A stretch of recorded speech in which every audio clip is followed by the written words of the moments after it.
making that false claim, okay, because she has standing as a consumer who purchased the product, as opposed to the child, who we know is being deceived, with the bombardment of advertising. So an attempt was made to get around this problem when a couple years ago now, Center for Scientific Public Interest, through its litigation department, a great lawyer there named Steve Gardner, brought the first of its kind lawsuit against McDonald's to say that Happy Meal advertising to children was deceptive. Unfortunately, and it was brought in California. There are certain states that have more friendly consumer deception laws than others, and California is one of the good states.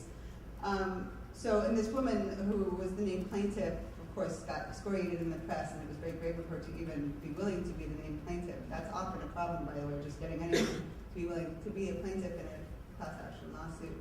But the point is the case got thrown out because of standing. And, it's a big challenge, right? The deception is to the child, but the parent is purchasing the product. And there are some ideas out there for, possibly get around that. But this law firm that I'm working with is getting around it by going after these child-oriented products in which there are these health claims. So, for example, Kick cereal, right, aimed at small children, has the word natural on it. Actually, one box has a big stock of corn. As if you're eating real corn by buying this crappy product. But the point is, there's a lot of controversy now around GMOs, you might have heard in the food movement. And so there are a spate of cases saying that if you label a product as natural and it contains GMO, which if it has corn, odds are it does, then that's deceptive labeling. And so look, we're desperate for any strategies here. I just had an interesting strategy because parents are being duped with these products, right? It's the whole hard-hitting thing that mom's buying the product because it says it's natural when it's crap. So thinking about just the range of strategies, that's one that we have. And then the other one I want to maybe have more discussion about is the role of attorneys general. So these are the state level sort of highest law enforcement lawyers in the state government.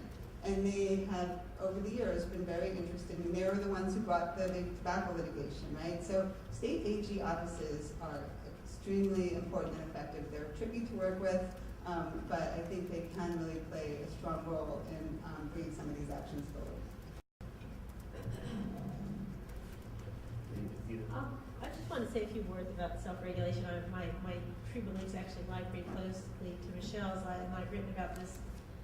But I do think there are some arguments, especially given the tough situation that we do face, why self-regulation has some potential. One is that after this whole debacle that Michelle described, one of the things that this self-regulatory organization, which was made up of, I think, about 14 companies, but they are the major advertisers to children, was that they decided to change their standards and require everyone to adhere to the same nutritional guidelines. Now, before, each company just had to pledge to meet their own nutritional guidelines. So, if you were McDonald's, you could have higher fat and salt than if you were Kellogg's, you could have higher sugar, and you could still meet your guidelines. So that has not yet taken effect. I think it doesn't take effect until 2015, maybe. And of course, the standards that they agreed upon are not as strong as the voluntary guidelines that the government at least put out for comment. And they don't apply to all media, and so that's another problem. But it still is a step forward. And the other thing that we see is that so a lot of foods are reformulated to try to meet the guidelines, and so they're still not exactly really, they call them better for you products, so they're not actually great for you products, but they are somewhat better for you in some ways. And I'll let the nutritionists debate that because I'm a lawyer. But and then the other thing is that when you do get the law, if these aren't successful in reining in childhood obesity, and I don't think they will be. I mean, the CSPI, even though they're supporters of this largely, just put out a report saying it would take, I think, 18 years, I don't know, some incredible number of years. Child lifetime. Yeah, to get down to a reasonable. But if there is going to, I think that the thought is, from an advocate's point of view, is that it has to be demonstrated that the industry can't police itself in order to force legislators to act, to actually do something about it, and then what those guidelines the industry already has in place often become the regulations. So there are, I think, some reasons, some arguments on both sides of that debate. I'm not going to have a debate up here, but it's fascinating to me because, Angela, you wrote the article several years ago about the things you need in place for self-regulation to work. Remember that great article? And what I remember about that article was one of the things that we need was the threat of actual regulation. I agree. And of course, we do not have that. And I mean, and then there's the political problem of the FTC's position, which is, well, we can't do anything. I mean, they say it's because of the First Amendment, but it's really, we should also say the FTC got its head handed to it 30-some years ago when it tried to regulate marketing to children in the late 70s. This was a historical era known as KidBid, and I document some of it in my book. It's out there in other places. And so the FTC, it's sort of like they're this wounded child, and so because of that experience earlier where Congress, took away some of its authority and threatened to shut them down, it was a huge mess. So that's the political, arena that they operate in now, which is, well, we can't regulate, we tried that before. So anyway, I just want to say that I don't know how self-regulation can work if the industry is not afraid of being actually regulated. Right. Well, sorry, this will be my last thing about that. So I think that is true, that it can't be backed up with the possibility of real regulation. It's not going to work. And the problem here goes back to what Michelle was talking about, the First Amendment. Well, it's not, deceptive speech can be regulated, but what they're trying to regulate here is not necessarily deceptive speech. It's a certain kind of speech. It's speech about food, and it's claims about food that really you can't really necessarily prove or disprove. Like, it's fun to eat this breakfast cereal. And so I think that there is a First Amendment, the industry has a First Amendment claim, and whether they actually win or not, I don't know, but the courts are pretty conservative these days, that the government can't constitutionally regulate it. And so that actually probably is why it's not going to be successful.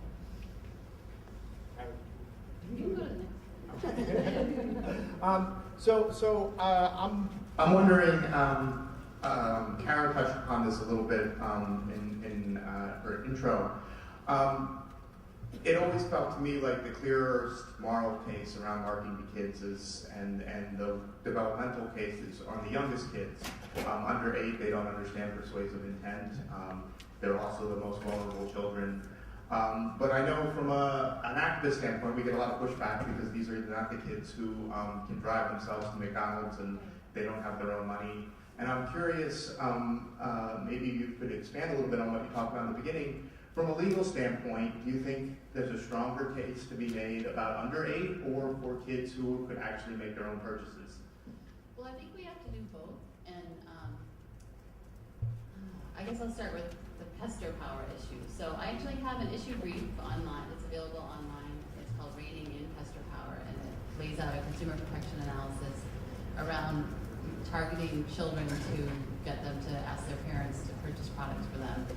And in my mind, the key issue is that there are a number of states in their consumer protection laws that actually they define advertising to include direct and indirect attempts to influence consumers. And there are very few cases interpreting what it means to indirectly advertise to someone.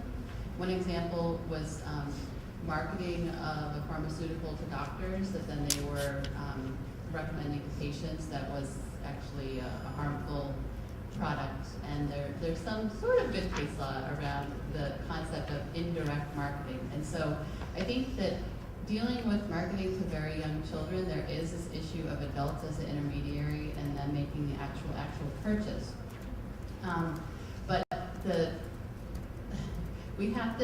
This is where we have to get AGs involved, because a private plaintiff coming in and trying to jump through these hoops in terms of who made the purchase and who was responsible is much more difficult if you're trying to represent private clients as opposed to an AG that's seeking to protect citizens of its state from a deceptive or unfair marketing tactic. And so if we can pinpoint states that have indirect marketing explicitly as part of their definitions of marketing, and that's in the issue brief as a hook to really break through this standing logjam that has come up. I think that could be a fruitful path forward. Marketing to teens in a sort of creepy, sort of feels creepy to say this, but I actually think some of the marketing that's going on to teens could open up some real possibilities for litigation, because we've seen this explosion in purchasing power by kids. They're being targeted in ways that we really haven't seen before, and in ways that really drive behavior. And one thing that the advertising industry has done is that they have developed all of these tools to actually quantify and demonstrate their impact to their clients, to get the money out of the advertisers, because there was a period of time where folks were skeptical about the impact of these tools. And so one area that I think is very interesting with teens to be thinking about as we move forward, and unfortunately I actually think will be difficult from a legal perspective, but the use of digital couponing. I think we really associate coupons in this country with like older folks with scissors and paper taking their envelope to the checkout counter, and that is just no longer the case. And so now you have a situation where you have a potential for teens that don't have privacy protections. They're very, their defenses as far as opting in to sharing communication may be minimal, and then you have them in a food environment where they could walk by a store, get a location-targeted text message or an ad served to them that drives them into the store, and then be served a coupon, so a price incentive to buy a product. So you've got queuing for an unhealthy product and then a price incentive. And we know from tobacco research and food as well that children are the most price-sensitive consumers. So, and these tactics are, if you're heavily targeting people who are already heavy users of a product, so you've got your whales, as someone said, and then you're using these tactics to actually blow up their consumption even more in a very targeted fashion. I think that actually creates a more definable class of consumers that we can focus on and try to protect. At this point, we're going to open it up to questions from the audience. And just a reminder, please, a question. I actually don't have a question. I appreciate this panel, and actually everything that happened today is just very invigorating. But the New York Times Magazine section on February 24th had an article that's quite salient to this conversation. I feel so sorry for the public, and this is Robert Lynn, former chief scientist for Frito-Lay. So that's the front page.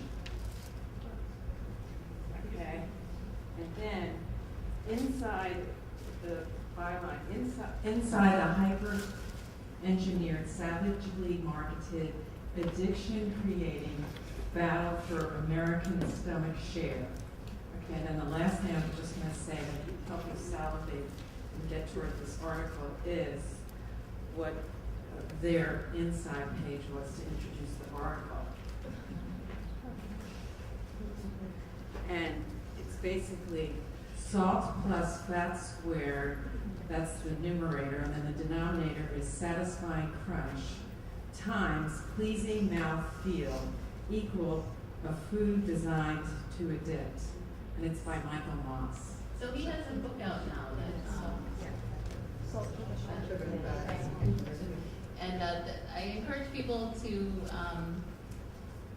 well, I don't need to plug his book, but I see his book is very interesting, and it has a lot of really fascinating information about the food engineering world, and also how companies have target marketed minority communities in different geographic areas in the country to exploit their existing consumers and really flood them with marketing to up their unit sold. I would also encourage people to read David Kessler's book, The End of Overeating, which has a whole chapter called Sugar, Fat, and Salts, and I think Mr. Moore had to change his title to not step on Kessler's toes, but Kessler really talks about hyper palatable